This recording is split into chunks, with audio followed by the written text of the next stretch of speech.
Salut les Wargamers, moi c'est Ivy et aujourd'hui j'ai la chance de vous montrer la nouvelle édition de Kill Team Raid sur la Ruche, le jeu d'escarmouche dans l'univers de Warhammer 40 000.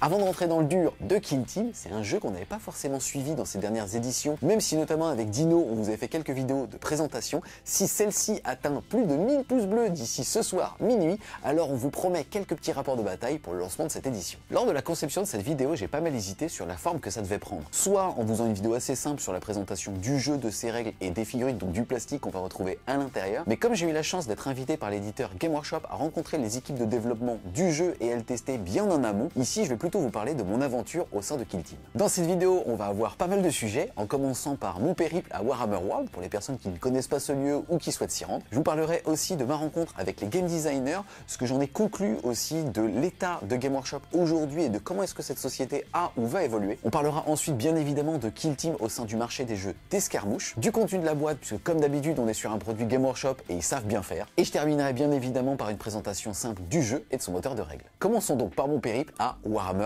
World. Pour les personnes qui ne connaissent pas ce lieu, c'est ni plus ni moins que le siège de l'éditeur Game Workshop qui se situe dans la ville de Nottingham, donc en Angleterre. Pour vous y rendre, vous pouvez soit depuis l'Île-de-France ou d'autres villes prendre l'Eurostar et faire un petit arrêt à Londres et derrière prendre un autre train mais qui a un départ dans la même gare que l'Eurostar pour directement aller à Nottingham. Et pour les personnes qui désirent y aller en avion, c'est l'aéroport IMIA qui se situe à une trentaine de minutes de Nottingham. Si vous souhaitez un vrai reportage sur Warhammer World, j'ai eu la chance en 2022 dans le cadre de la sortie de l'Horus Heresy d'y produire plusieurs vidéos en live et surtout un vrai vlog qui vous présente en profondeur cet endroit. Et pour les personnes qui souhaiteront donc y aller, vous avez comme intérêt quand vous allez à Warhammer World dans le siège de Game Workshop de pouvoir tout simplement voir certains visages connus de cette entreprise, mais aussi et surtout une boutique dans laquelle vous allez avoir l'intégralité de la gamme et notamment du Forge World ou alors des jeux qui nous en France ne sont pas complètement présents au sein des différentes boutiques comme Blood Bowl ou Le Seigneur des Anneaux. Ensuite, pour vous occuper une bonne demi-journée, vous avez des tables de jeux qui sont présentes si jamais vous voulez ramener des armées et faire des parties sur place. Vous avez aussi l'iconique Bugsman Bar qui est une brasserie sur laquelle vous allez pouvoir aussi bien vous hydrater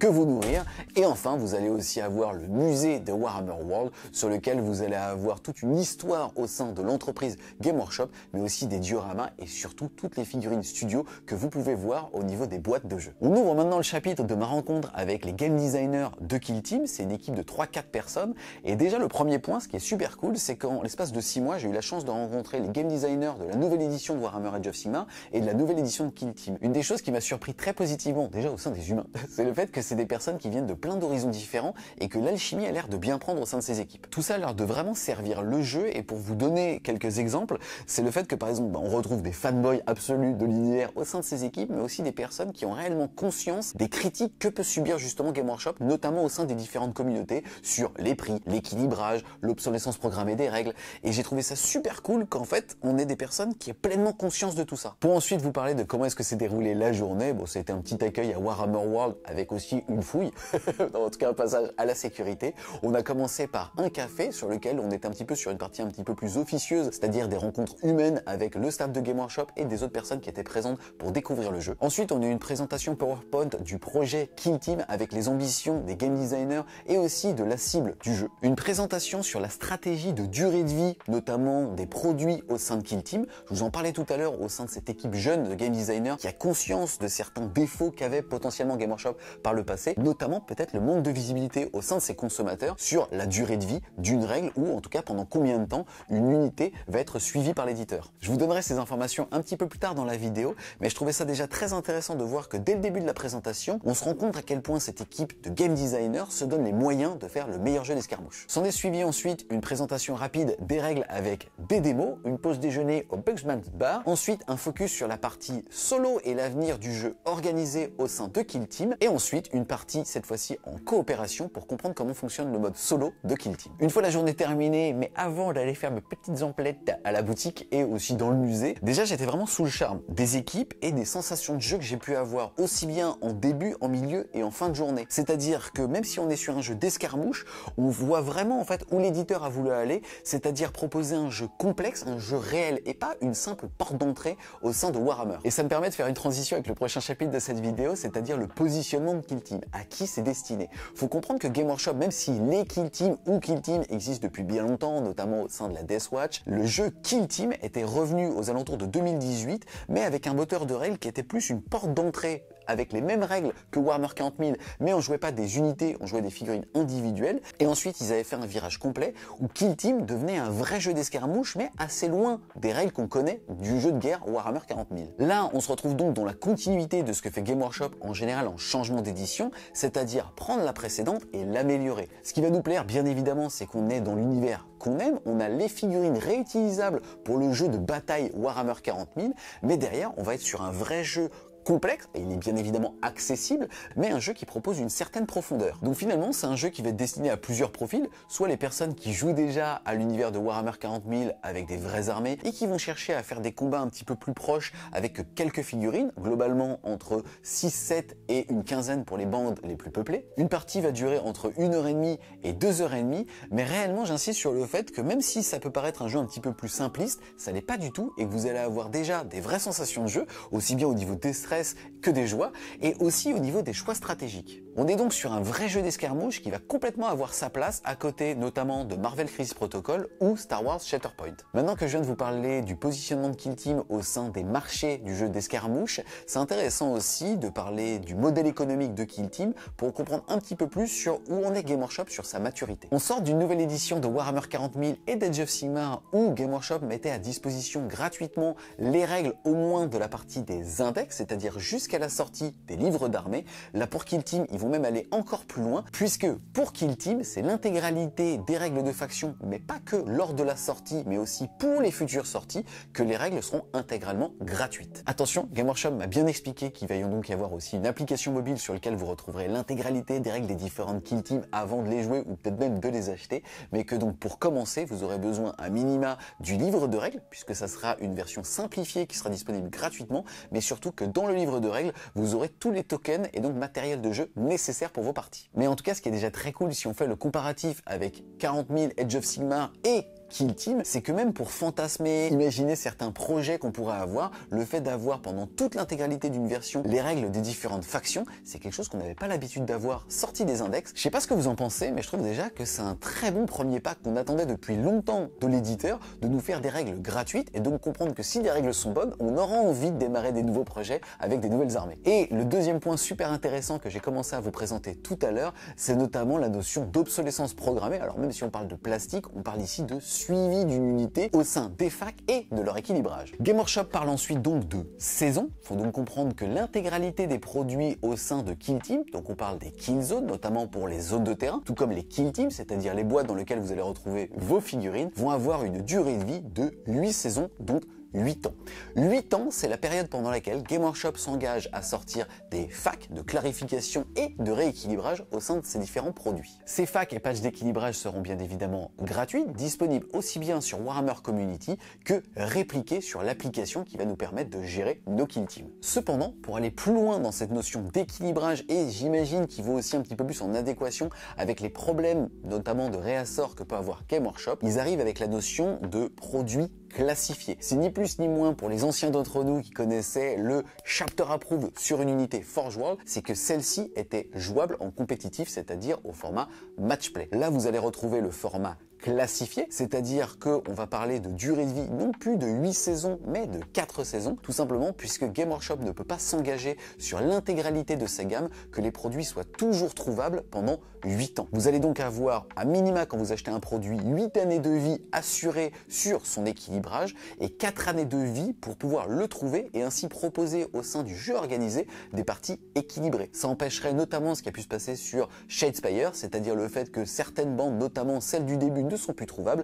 mais sont un petit peu trop fortes. Là, ici, vous allez avoir les produits classifiés qui vont avoir une durée de vie de match play de 4 ans pour assurer une forme d'équilibrage au sein des événements. Et pour donner un autre exemple, puisque encore une fois, je trouve que c'est vraiment bien de la part de l'éditeur de le faire, de donner de la visibilité aux gens, parce que même en faisant ça, ils peuvent quand même s'ouvrir à des critiques, mais ils peuvent aussi rassurer certaines personnes. Exemple, les personnes qui voudraient acheter une boîte de commando orc qui était sortie lors de la dernière édition de Kill Team il y a donc 3 ans, savent que que cette Kill Team sera équilibrée pendant 8 ans au total, donc pendant encore les 5 prochaines années, et sera jouable en compétitif de façon certaine pendant au moins encore 1 an. Et c'est la même chose pour les Kill Zones, c'est-à-dire pour les personnes qui ont envie d'acheter des sets de décor. Vous avez l'assurance que Game Workshop vous fournira pendant au moins 4 ans, au moins pour cette boîte-là, ou pour les derniers, faites vos conclusions par rapport aux années calendaires, de se dire qu'ils nous fourniront ce qu'on appelle des layouts, c'est-à-dire des propositions de déploiement pour chacune de leurs Kill Zones. Et je vais clôturer ce petit chapitre en disant qu'on parle ici de durée minimum, c'est-à-dire que même au-delà des 8 ans, une grosse partie de ces kits, quoi qu'il arrive, feront toujours partie de la gamme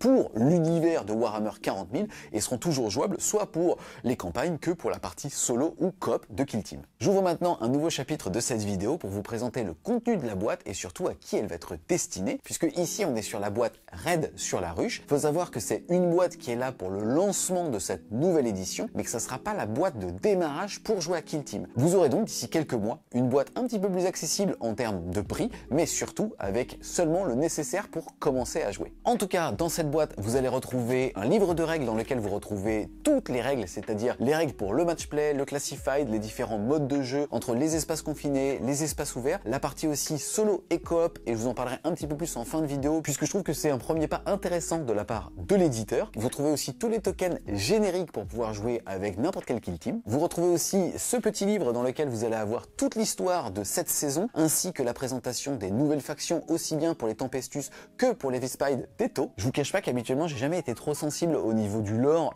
des différentes Kill Teams, notamment sur la dernière édition avec le retour de la Death Corp et des commandos. Là je trouvais que c'était un petit peu plus sympa, notamment au niveau des Vespide, puisqu'il faut savoir que leurs armes marchent avec des cristaux et que même les taux n'ont pas trop compris comment est-ce que ça marchait, mais que là avec la vibration de leurs ailes ça fait vibrer les cristaux et ça leur permet de se répliquer au sein des règles de jeu, puisque notamment quand les Vespide bougent, ils tirent un petit peu plus fort. Dans la boîte vous allez aussi retrouver ce deck de cartes. Ce deck de cartes c'est ni plus ni moins qu'un chapter approve, c'est-à-dire l'intégralité de ce qui va constituer une saison avec des scénarios, des règles un petit peu spécifiques et ainsi de suite. Ensuite, bien évidemment, vous allez retrouver les deux factions avec les Vespide et les Tempestus. Et enfin, dernière chose qui est intégrée à la boîte et que vous allez aussi pouvoir trouver en individuel, c'est tout ce qui va être grappe d'équipement, puisque quand vous allez équiper vos Kill Team avec des équipements, déjà c'est plus rattaché à une seule figurine, mais ça va être rattaché à l'intégralité de vos gars et vous allez pouvoir représenter chacun de leurs petits équipements avec des petits tokens qui sont super cool et qui permettent vraiment une belle immersion au sein du board. Ce que j'ai particulièrement aimé, c'est déjà l'ADN des deux armées qui sont proposées. Je trouve que ça joue bien ensemble. D'un côté, on a les Vespide qui bougent relativement vite, comme je vous expliquais, plus ils bougent, plus ils tartinent. Et d'un autre côté, on a aussi les Tempestutions qui arrivent. Alors, bien évidemment, tout ça a été montré dans la cinématique du jeu, mais on le ressent bien au niveau de l'ADN de l'armée. Alors, j'étais un petit peu déçu du mouvement que proposaient les Tempestus, mais pour rappeler un petit peu comment fonctionne Kill Team, vous devez diviser votre bande en 3 et au moment du déploiement, vous allez les faire pause par pause. Et par exemple, pour vous donner un petit peu plus d'infos sur l'ADN des Tempestus et donc pourquoi est-ce qu'ils sont justement sur un assaut aéroporté, c'est que vous allez déployer uniquement votre premier lot et que les lots 2 et 3 arriveront dépendamment de où sont placées les autres figurines. Un peu comme une frappe en profondeur sur un secteur dégagé. Et pour clôturer sur le chapitre de présentation de la boîte de jeu et qui ça va être destiné, encore une fois, on est sur un produit Game Workshop, donc on va avoir toutes les personnes qui veulent directement les figurines qui vont être dedans. Les décors au son sont vraiment beaux, sont réutilisables pour Warhammer 40 000, donc ça c'est vraiment pas mal. Quand vous achetez cette boîte, vous avez aussi l'assurance que les deux Kill Team et la zone de terrain vont avoir une espérance de vie de 8 ans ou au moins 4 ans dans le jeu organisé. Et donc ce qui est sympa, c'est que Kill Team peut être consommé de différentes manières, en tout cas dans cette version-là à 180 balles, puisqu'on parle même pas encore des produits d'appel qu'il y aura avec les boîtes pour débarrer Kill Team. Mais là, vous avez un jeu que vous allez pouvoir consommer soit de façon complètement apéro, c'est-à-dire en standalone comme un jeu de société, où vous allez dire à votre partenaire, toi, prends ça, regarde la table, elle est déjà montée, c'est assez stylé, et d'ici quelques minutes, tu auras déjà compris le moteur de règles, ou alors au contraire, vous allez pouvoir l'avoir pour vous lancer corps et âme dans Kill Team, et pourquoi pas, d'ici quelques mois, acheter pour 45-50 € des nouvelles bandes, dépendamment des règles, encore une fois, que vous aurez découvert gratuitement pour vous diriger vers l'ADN de l'armée que vous aimez. Pour maintenant vous présenter le jeu et son moteur de règles, on est donc sur un jeu qui se joue de 1 à plusieurs, ça c'est assez rigolo, puisque déjà, innovation au sein de Kill Team, Game Workshop prévoit les règles pour jouer en solo. Pour maintenant faire la transition avec la présentation du jeu et de son moteur de règles, je vous en parlais tout à l'heure, déjà une partie va durer entre 1h30 et 2h30 de temps. C'est un jeu à mon avis qui peut se commencer seul aux alentours de 13-14 ans et finalement on pourrait même commencer à y jouer aux alentours de 7 à 8 ans si on est accompagné par un adulte. Et ce qui est super cool, c'est que pour le coup maintenant on peut y jouer de 1 à X joueurs,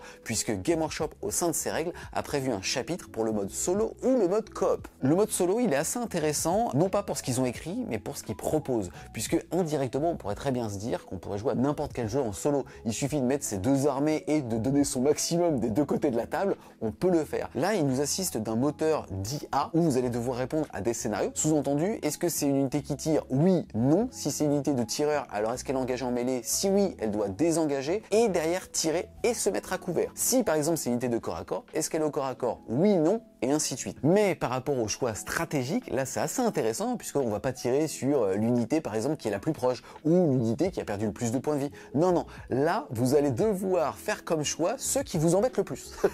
Et je trouve que c'est pas mal finalement d'avoir guidé le joueur en lui donnant une belle marge de manœuvre, comme je vous disais, rien ne vous empêchait déjà de jouer avant tout seul. Mais là, vous êtes pile poil suffisamment guidé par une IA pour quand même structurer ça. Pareil pour le mode coop, puisqu'on n'a pas forcément envie de jouer en confrontation avec quelqu'un, mais parfois juste avec lui contre une forme d'IA pour partager un bon moment. Je pense aussi que c'est le meilleur moyen pour apprendre à jouer à quelqu'un, puisque là, il va se sentir épaulé, mais pas que dans les règles, aussi sur le terrain. Et là, rien de plus simple, vous diviserez tout simplement votre kill team en pause. C'est déjà ce qu'il faut faire lors du déploiement. Et donc finalement, on pourrait très bien décider de faire une forme de coop à 1, 2 ou 3 et se dire à chaque fois qu'on va activer une unité, puisque oui, Kill Team est un jeu d'activation en alternance, soit avec son adversaire, soit avec l'IA. Pour clôturer sur le mode solo ou le mode coopératif, vous allez affronter soit des kill teams existantes, soit tout simplement les figurines que vous voulez en répondant tout simplement à un nombre de rôles au sein de l'adversaire. Il y aura un principe de rip-up à partir du moment où vous aurez détruit votre adversaire. Globalement, dans ce que j'ai senti, c'est que la partie prenait fin systématiquement quand on gagnait, donc toutes les fins étaient plutôt heureuses. Une fois que vous êtes mis d'accord, soit avec vous-même, si c'est du solo,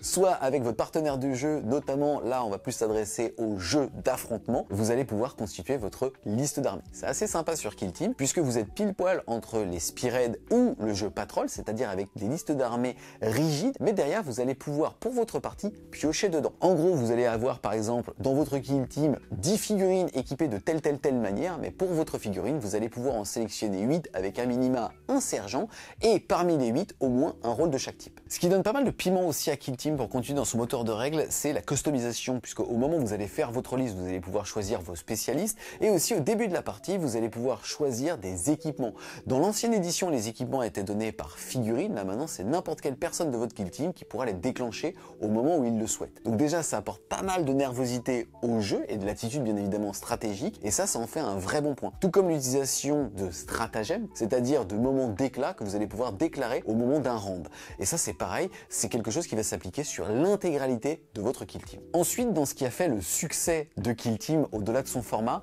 ça va être toujours la notion d'ordre, c'est-à-dire de posture. Au moment où on va activer une unité, on va pouvoir la mettre soit dans un mode qui fait qu'elle ne peut pas attaquer mais qu'elle est beaucoup plus difficile à toucher, notamment parce qu'elle est en train de se cacher ou de prendre le contrôle d'un objectif, ou alors la posture engagement où là ça va la castagne. On y retrouve aussi pas mal d'interactions avec le terrain, la notion de pouvoir ouvrir des portes, utiliser des échelles pour pouvoir monter, sauter et ainsi de suite. Ça fait aussi le pont avec la notion d'équipement dont je vous parlais juste avant, puisque là typiquement on va pouvoir se balader avec des barricades ou alors faire péter des grenades, mais là elles vont avoir leur figurine, c'est-à-dire qu'on voit littéralement la grenade dans le couloir qui occulte justement avec de la fumée ce qui se passe derrière, et aussi dépendamment de la puissance des figurines, un nombre de points d'action lors de leur activation à pouvoir utiliser parmi des mouvements, des attaques ou l'activation des objectifs. Là où je trouve que tout ça va très bien synergiser et donner un jeu assez profond finalement, alors qu'on ne va avoir que 5 à 15 figurines sur le champ de bataille, c'est la notion d'alternance, de comment est-ce qu'on gère ses points d'action, comment est-ce qu'on gère aussi sa notion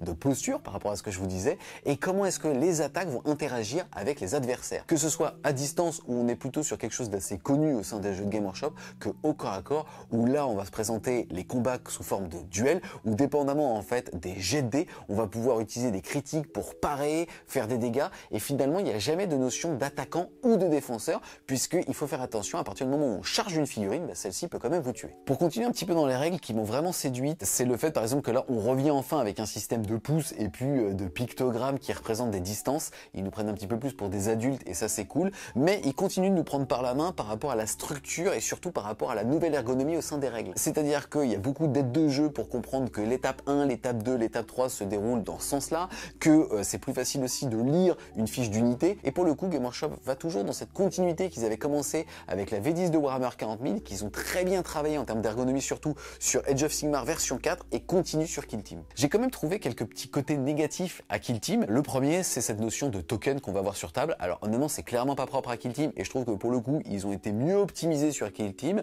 C'est ces tokens. À chaque fois qu'on active une unité, on doit lui mettre un token. À chaque fois qu'elle a un statut, on doit lui mettre un token. Et je trouve que ça pollue un petit peu plus la table de jeu. Je sais pas pourquoi sur les jeux d'escarmouche, finalement, on a plus de tokens que sur des tables qui peuvent paraître un petit peu plus complexes, avec des vraies unités et beaucoup plus de figurines sur le board. Là où je trouve que Kill Team a quand même optimisé tout ça, c'est par exemple la notion de activer, désactiver. Comme de toute façon, vous avez un token, c'est-à-dire un pion à côté de votre figurine pour dire qu'elle est dans telle ou telle posture. Là, vous avez une partie de la posture qui va être avec des couleurs un petit peu estompées et l'autre non. Comme ça, c'est un petit peu plus lisible. Deuxième aspect un petit peu négatif de Kill Team, même si c'est finalement inhérent au nombre de ressources dont on dispose, c'est la notion de craquage. Mais comparativement à d'autres jeux où, même si on va avoir finalement à Kill Team entre 8 et 15 figurines, on pourrait se dire qu'à Warhammer 40 000, le jeu de guerre, on va avoir entre 8 et 15 unités. Mais là, on retrouve aussi la notion de jet critique qui décuple vos dégâts, tout comme dans les jeux de rôle. Et malheureusement, ça fait que les craquages vont un petit peu plus vous pénaliser. C'est un petit peu compensé par le fait qu'on n'est pas sur Warhammer, un jeu en tour par tour,